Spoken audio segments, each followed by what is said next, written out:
Hey guys, what's going on here? I'm Louis Francois and welcome to my channel. In today's video, I want to talk about Haiti. Haiti is my homeland, where I was from, where I was born and raised, okay? I immigrated here when I was in my teens. So yeah, that's about it. So if you come across to my channel, please consider subscribing and like my video, and that would encourage me to make more. Thank you very much. Okay, so what I used to experience in Haiti and what most of you are seeing now is the same thing that I used to live as a kid in Haiti. Things like political instability, gang violence, okay?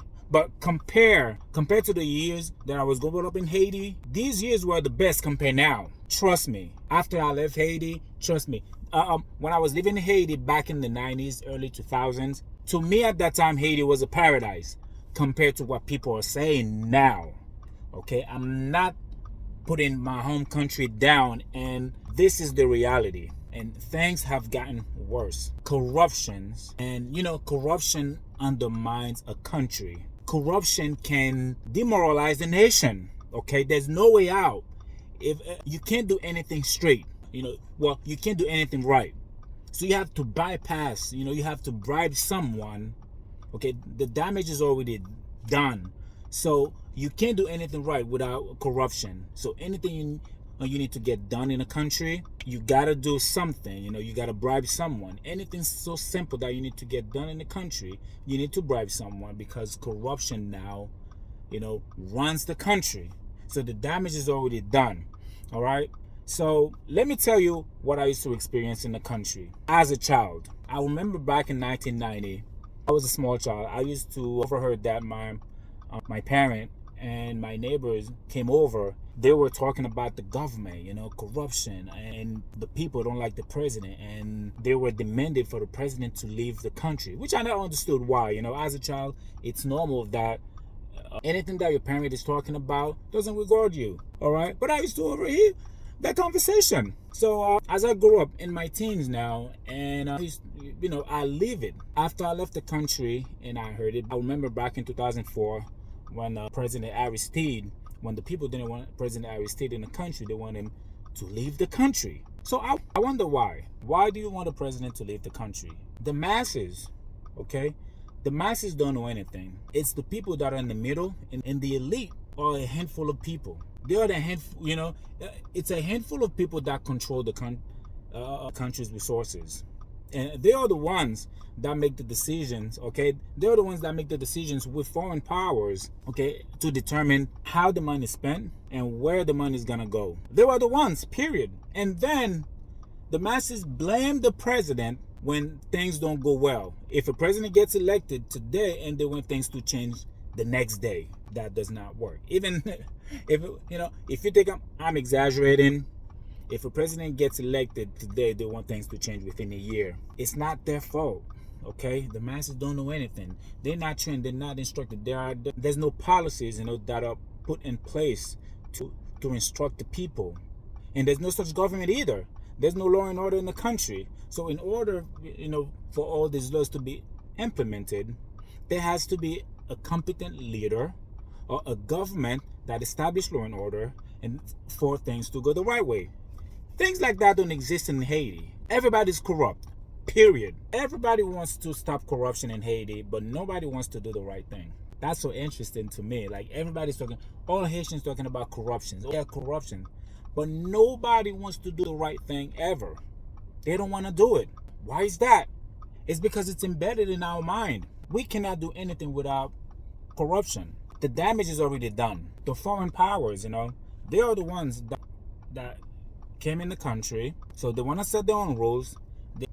They chose few people, and they put them in power. And then these few people that are put in power, they're doing the foreigners' job for them. Okay, they're working for the interests of the foreigners, not for the interests of the people. And then they teach other people, Haitians, about corruptions. And then the same people again pass it on to the next one. And that one passes it on to the next one, to the next generation. And then now we cannot do anything right. So anything that we have to do,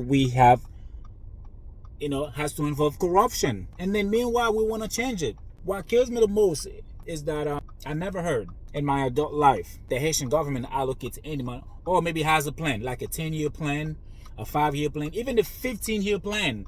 Never. And those politicians, the ones that travel abroad and they see how things are done, they see how government works, they see how law and order are established in the country. No, these politicians, again, once they migrate to the West or to any developing country, they follow the rules because they know this is not their country and they cannot do whatever they please. But once they go back to their homeland, they don't respect anything at all.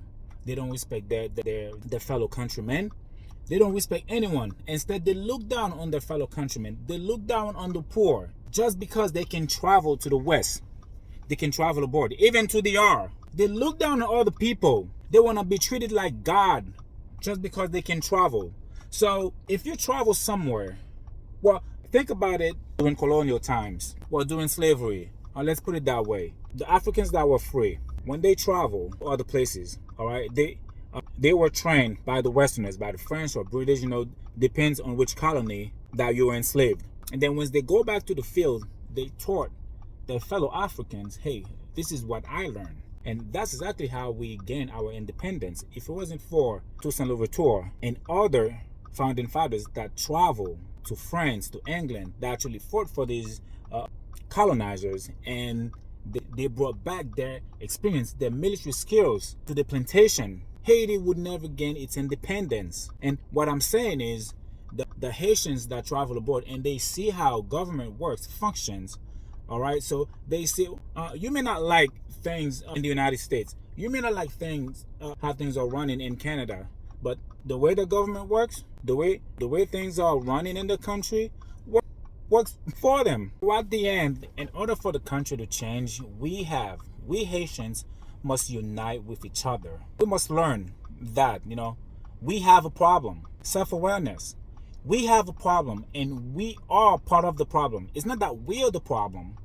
We are part of the problem because of corruption, because of foreigners that come to the country and bribe us and offer us a certain lifestyle in the West, in Miami, in Canada, or even in Europe, even in DR, that if you do this, you and your whole family can live well in DR, you can travel to Europe, you can travel to Canada, you can travel to the US. And we must have a system that can combat against corruption. It's not easy. It's not going to be easy.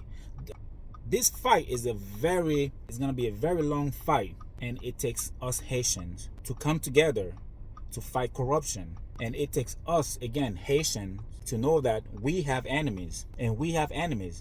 We have to teach our own brothers and sisters that, hey, we cannot welcome anyone that greet us with open arms and then thinking that they are our friends. No, they're not our friends, okay?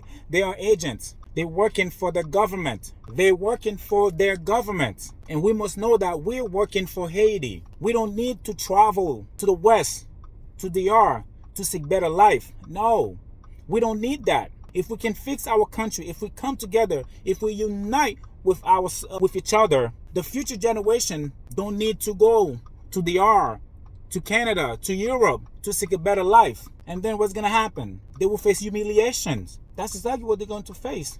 And then it will be normal. It's been like that for so many years. All right, okay, that's it. So at the end of the day, again, it takes us, it takes Haitians to come together. We must unite again to uplift the country, all right? So if you come to the end of this video, consider subscribing and like my channel, and that would encourage me to make more videos. Thank you very much. And again, I'm Louis Francois, and thank you very much. You have a blessed day.